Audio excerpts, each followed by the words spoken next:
Hi, Rhonda. How you going? Hi, Kim. It's great to see you, and it's great to be here to talk about our workshop, Joyful Creation Workshop on Sunday, the 3rd of October, Over the Rainbow, which is all a bit about confidence and finding your voice. I'm really excited. How about you? Yeah, I am too, Kim. And we've been putting up little tiny tips and tricks and so on about what we're going to talk about in this workshop. And one of the things I want to talk about today is about our larynx position. Now, the larynx is like the voice box, which has the vocal folds inside it, and it goes up and down inside our throat and also twists backwards and forwards, does really crazy, awesome things. And I wanted to talk a bit about how we can learn to control this a little bit, and then how we can use that control to empower our voice. So one of the things that is important to keep in mind is that the larynx position really determines how much resonance we have in our voice. So if I lower my larynx position, bring it down a little bit, I create more what's called pharyngeal resonance space, or the space between the top of the larynx and the back of the throat. And that creates more kind of resonance or power in my instrument. And so I'm starting to do that now from a sort of high position. I can lower it a little bit and actually get more kind of power and feel. And then what I'm really trying to do next is actually keep the throat open. And there's some exercises we can do with that. And then I'm trying to also connect it to my support system, which we talked about before with our lovely belly breathing. There's some aspects of there which are really important to actually kind of connect into the voice, so that the voice becomes more a part of the body and less a part of the head in a way. It becomes less sort of an intellectual thing and more of a feeling thing. And from that space, we're able to really feel some empowerment and structure and confidence in our system.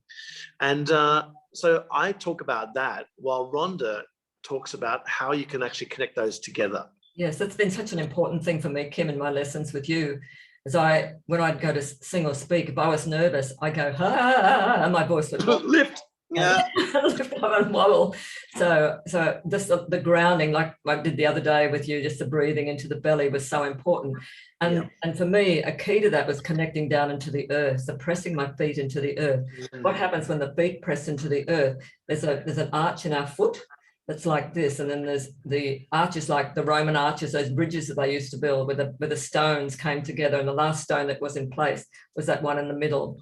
So when our foot is well aligned, that arch in the foot supports us, and that engages the pelvic floor and all the domes throughout the body, including in the throat. So they become, instead of, there's this little narrow structure here, when that base of support's solid, it allows that to happen. So that when we go to sing, if we're just breathing into the belly and gently pressing through the feet, and then that supports this area as well, to be able to.